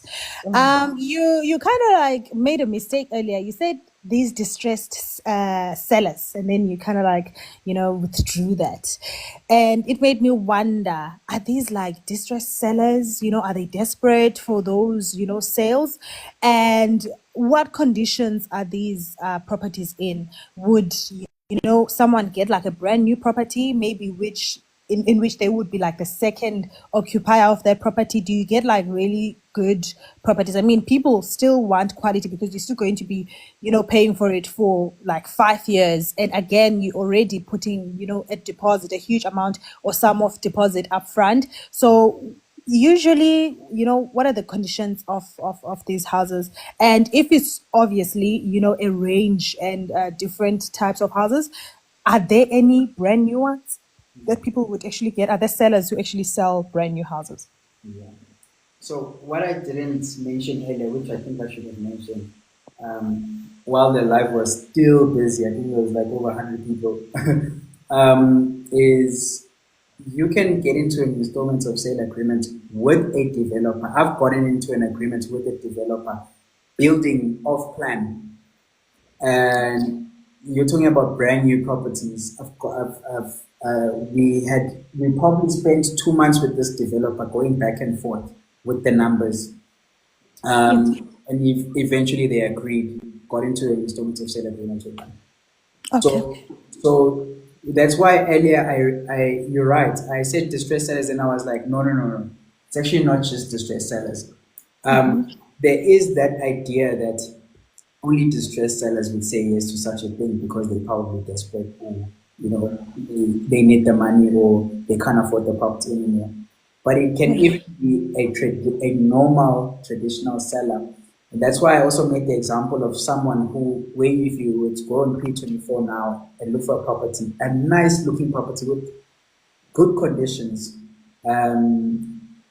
grass is clean, everything is good, and you can still get into an installment of sale agreement with the owner, provided that they walk away with that 20,000 rand that they would have gotten, whether from the bank directly or from someone approaching them through an installment of sale agreement.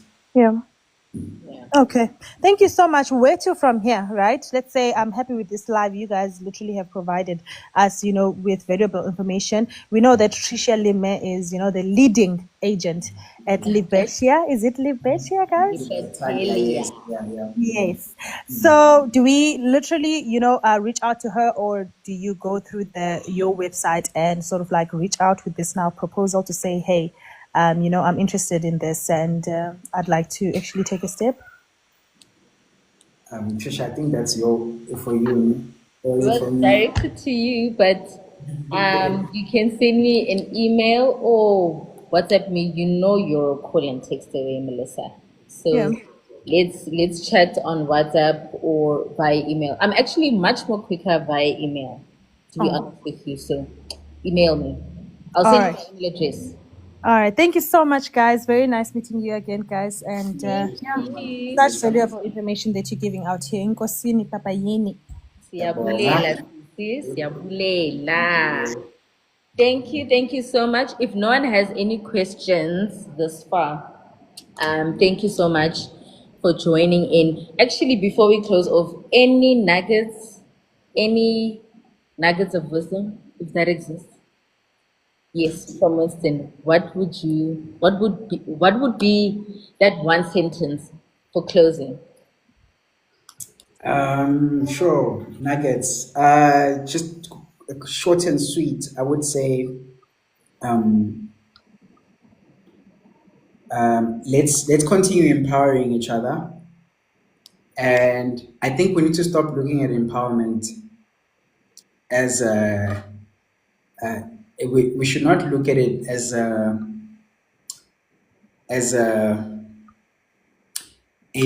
responsibility. I know it sounds controversial with what I'm about to say. Okay. We should not look at empowerment as a responsibility. Um, we should look at it as a form of coexisting with each other. So I made an example earlier about the economy and where we are right now, right? Especially in the real estate sector. Yeah. We have a lot of agents that are coming into the sector that are trading without licenses. They are not compliant. They are scamming owners. They're actually going around devaluing houses. Yeah. They're going around. It's like saying you go in an area and you look at all the properties. They're all listed by one agent who's not compliant or who's not licensed, and they've overvalued all the properties. And then when you have a property that's evaluated correctly, you have all these buyers coming and not buying the properties anymore because they're thinking, okay, what's the catch here? So the example I'm making is if you're just going to empower yourself and not think about your environment overall, it just wouldn't make sense. We do need to coexist. So, for instance, I spoke about access to market and access for people to be compliant. It would be the leader's responsibility to empower as many young and new people coming into the sector so that we regulate the economy. It's healthy competition so that when there are houses available, we are pricing them correctly and we can all get to eat. But if we have a couple of people who are coming in who are not empowered, and yes, I understand their perspective of I need to be empowered. I need to put food on the table and no one is doing anything about it. I don't have the capacity and the relationships and the means to go about it. So I might as well do it the the back route way. And that's why I say we need to stop looking at empowerment as a responsibility, but as a form of coexisting with each other, so that when the environment is clean, when the garden is clean, we can attract as many butterflies and we can all be part of that garden. But once the garden is ugly, it affects everything. Everything. So let us continue, do what you can in the economy that is bad right now. Do what you can in your point of privilege, in your position of privilege. Do what you can to make the grass greener for everyone else around you so that we can all eat. So yeah, I think that's something that I've been thinking about for the past few weeks. just thinking about my foundation as well, that I've been putting so much money into that foundation. I haven't gotten any returns. Yeah. And I started asking myself, but why am I looking, why do I need returns? Is it profit driven? You know? So yeah, I think that would be my last point is really do what you can. Serve the same way that Jesus served, the same way that every other leader served. Abu Mandela, who went to prison and served. Let's all try to serve. Let's look at it like that, and I think we'll go far as a country. Yes, in my head, there's a stadium filled with people cheering, Wow. and the I'm hungry now. Thank you.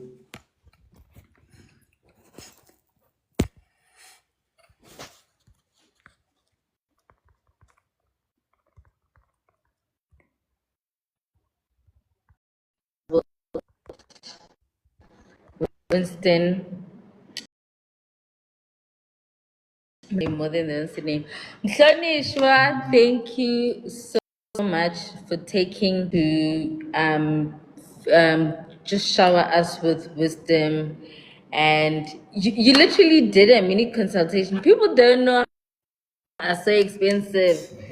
Hey, so guys, thank you. And yeah, man, it's been an honor and privilege to have Winston on. It is not easy to get this gentleman on any night live show. Me personally, I want to actually gift you guys my subbies. He can't wait to leave. Yes, he can't wait to leave. He's so tired. Yeah, wants dinner. So my subbies, for those who have subscribed and have watched thus far, ne? I am personally taking my time to give you and gift you with my ebook that I am launching on Friday, Keys Without Credit. It is a step-to-step guideline on how you can acquire property without credit. So if you are not yet subscribed, please do the right thing and subscribe so that you can get your ebook. And I will also be starting a mentorship from October. So you will also be receiving a package of 4 weeks full mentorship from myself on how to acquire a house without credit, including how to source deals for yourself, etc. So do the most and subscribe. Thank you so much, guys. Thank you, everyone. Winston, Thank you. Good night. Good night, y'all. Good night. Mwah.